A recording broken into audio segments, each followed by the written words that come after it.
Hey guys, today we're gonna be testing out this 52-inch LED light bar. This is the biggest light bar I've ever gotten. It's almost as tall as me, check that out.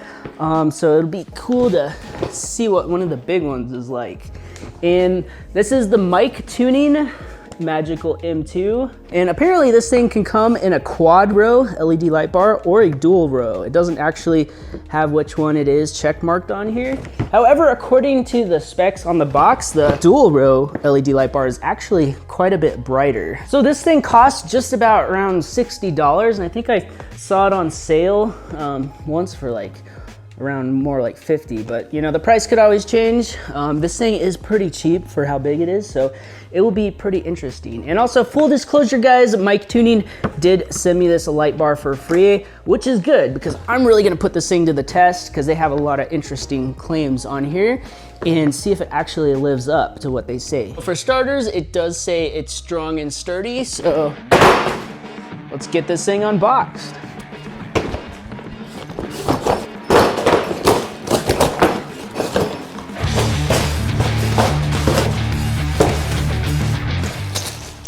Ooh, so pretty. And it does look like this thing is the dual row, so it should be quite a bit brighter. I'm actually surprised about all of the detailed specs they have on here. And as you can see, the quad row, I guess it comes as a 53-inch, is 22,400 lumens. And the dual row is 29,100, so quite a bit more. Came with some instructions and the wiring diagram. Came with a bunch of wiring and some fuses and little spade connectors, all the hardware and Allen wrenches. And it looks like we got just 2 side mounts. However, the box says that it has side mounting brackets and underside mounting brackets. I don't see the underside ones. Apparently, depending on the light bar, it'll either come with the side and bottom bracket or side only, but this one is supposed to only come with the side bracket. So I thought this light bar had some really interesting features that I have not seen before, and one of them is this dome shaped lens that's supposed to keep it 80% quieter and I guess better aerodynamics, so maybe potentially a little bit better gas mileage, because that's one of the problems with putting a light bar on the roof of a vehicle, is that it can cause a lot of wind noise. From what I've heard, I haven't actually tried it yet. I do want to put one on my 4Runner roof and then eventually my van, because I think a roof LED light bar looks just so cool. Even if you like don't even use it, it's just like, yeah bro, I go off-road. When I get the van roof done, I can put it on there and compare it to one that's more like square shaped and see if there's that much of a difference in wind noise. It'd be a cool test. I just don't have the capability to do that right now. It's kind of cool that they do give you the exploded view of the light bar. Next guys is one of my favorites, which is the wattage test. So before we do the wattage test, it looks like we got 3 big fat gauged wires here. And did I mention that this thing has a blue mode?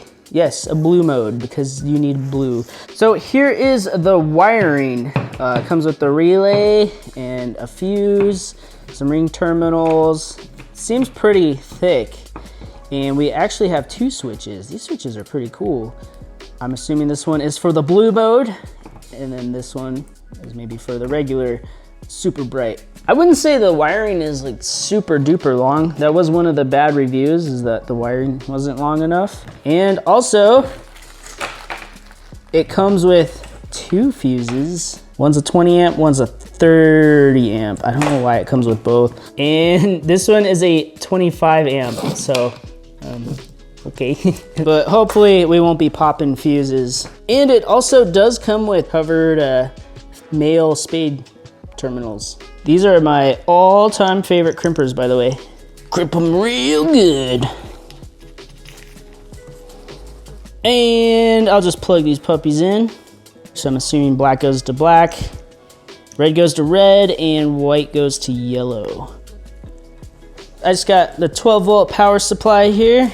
I'm just connect the ring terminals So it doesn't say in the instructions or on the box, but the description online says this light bar is 312 watts, which is a lot. And one thing I've found about all LEDs is that the rated wattage is nowhere near the actual wattage. And some people are commenting on my videos saying that that is the equivalent wattage to a filament style light that was the same brightness. So that kind of makes sense because that seems to be the trend I see with all LED products. We'll just set it to 12.5 volts. This light bar is rated from like 9 to like 30 volts. So supposedly you can use it on a 24 volt system as well. And this power supply maxes out at about 11 amps. And hopefully that will be enough. So we'll go ahead and supply it power and nothing happens, but that's because we gotta flip the switch. And I believe the main one is the red. Holy moly, that is quite bright. And check this out, guys. We're at 12.5 volts and we're pulling exactly 11 amps. Because usually with this thing, if you pull it down to a lower amperage rating, it won't allow it to go above, so it'll pull down the voltage. But right at 12.5, magically we're at 11 amps. That's pretty crazy. And to get wattage, you multiply volts by amps, and that gives us about 135 watts. Let's see if any of these wires are hot. They're a little warm. Let's see these connections. Ooh, that's hot. We're definitely dropping some voltage on these little clamps. I got 2 power supplies here, and I have no idea if this is gonna work. This could actually go kind of badly, but in my mind, it should work just fine as long as we have the same voltage. 12.5 and 12.5. They should just help each other and run into the light. I just wanna see if it's able to pull more amperage because we were getting a pretty big voltage drop. Because I didn't really feel like measuring the voltage drop, but I could just feel it. And that has nothing to do with the product. That's just how we have these little ring terminals connected. They're supposed to be more metal touching. There might be a little bit of spark because it's going to be flowing amperage out of this one into here, and then this one should calm down. That's my guess, but oh, no spark. Oh, look, I guess it actually works. It's kind of sharing. Sharing is caring.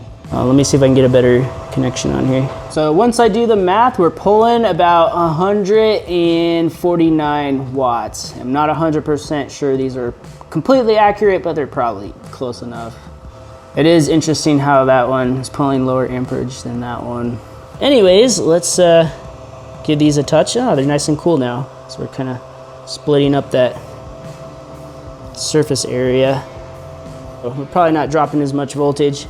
And then let's check out the other one, which is the blue one. Okay, so that's not like super duper blue. It's more of like a very cool temperature white.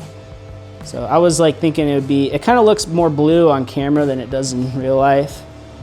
It looks more like an ice color. So that's kind of cool. It's more of like a daytime running lamp. So when we do the math, about 23 watts, not too bad. That's pretty neat. I like how they glow. I actually really think these switches are pretty high quality compared to some of these kits.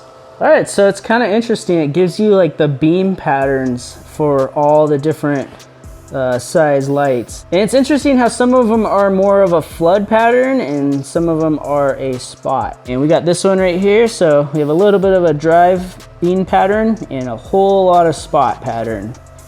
And here's what the beam pattern kind of looks like. Definitely have that super hot spot in the middle, or kind of a spotlight, and then a little bit of flood or driving light to the sides, it looks like. And then we have a lot of light kind of spilling all around as well.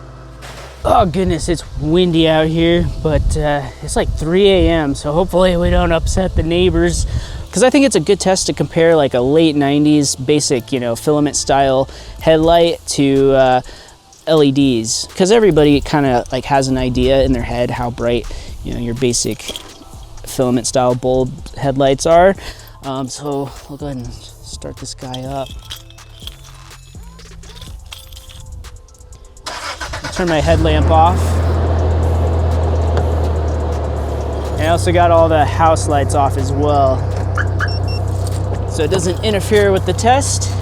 But anyways, let's turn on the Forerunner low beams.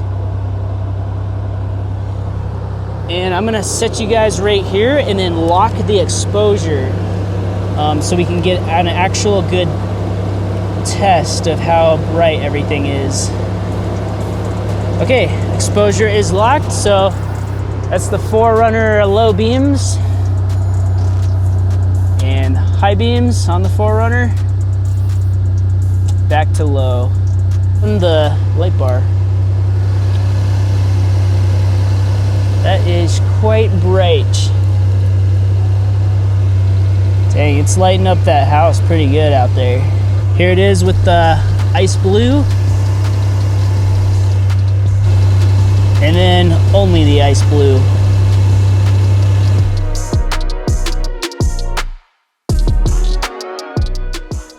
All right, let's see what it's like out here in the field.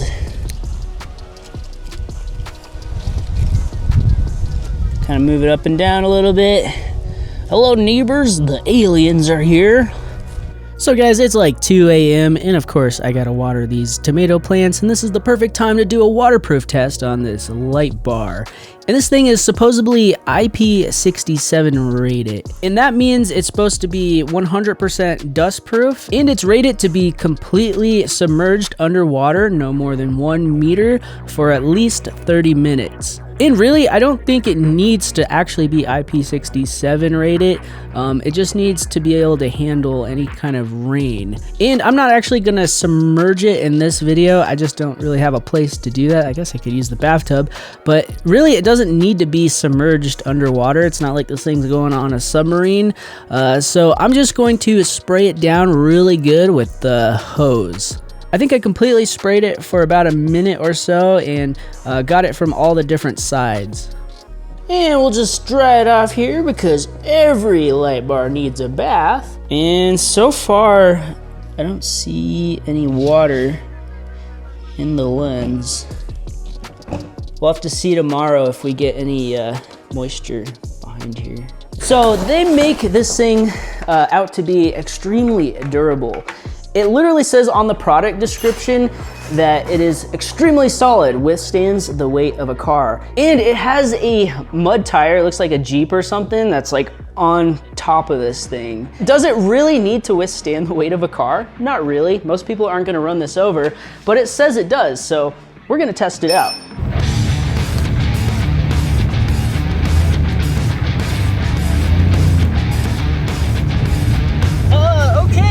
Like it's holding the weight of the tire. I didn't hear it like completely shatter or anything. Okay, it looks like we got some dirt packed into the fins because it's still a bit wet from the waterproofing test. But check that out. I don't see any damage from rolling over on top of it. They were definitely not joking about driving a vehicle over it. It does not seem to be damaged in any way. However, we are starting to get some fogging on the inside, it looks like, unfortunately. So just like most of these cheaper light bars, they seem to get moisture behind them pretty often. So if you're going through like a huge rainstorm, you're definitely getting a lot of water on this. I can't imagine like submerging this. I'm pretty sure it would like start filling up with water. Okay, so next guys, it says it has an impact rating of K10, and I actually didn't know what that meant, so I had to look it up, and there's actually a chart. And it basically means that this thing can withstand a 20 joule impact. What is 20 joules? I have no idea. I got a D in physics, and that's why I stick to making YouTube videos and working on cars. But when I read further into it, it said it can handle, it depends on the chart. One said 10 kilograms and one said 5 kilograms for IK10 rating. But we'll just go off 5 kilograms because that's pretty heavy. It's a little over 10 pounds. And it can handle that weight being dropped about 40 centimeters, which is close to 15 and a half inches. I don't like the standard and metric thing. It's so confusing. Makes my brain hurt. But I found that 2 bricks is roughly a little under 5 kilograms. And those were not the holy kind of bricks. So we're gonna drop it right on the lens of this thing from about 40 centimeters and see what happens.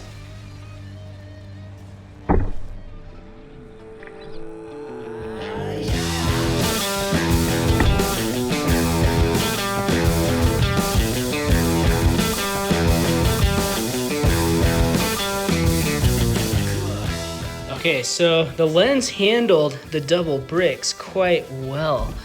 We just have like a few little scratches, really. No cracks or anything. So apparently it can handle bricks being thrown at it during the apocalypse or whatever. So I'm actually quite surprised that it's holding up. So that is actually pretty cool and quite surprising. However, it is not doing well at all from the waterproof test. See that water droplet? Yep, that's on the inside, unfortunately. It's definitely fogging up pretty good. All those water droplets are in the inside as well. That's pretty unfortunate. I really wanted this to be a great light bar, but they really need to work on making these things waterproof, because it just seems to be the trend with a lot of these light bars. They just get moisture behind everything, and it's just not good long term. And unfortunately, I wasn't really able to test out the wind noise reduction with the special dome style lens. Maybe someday I'll be able to try something out like that.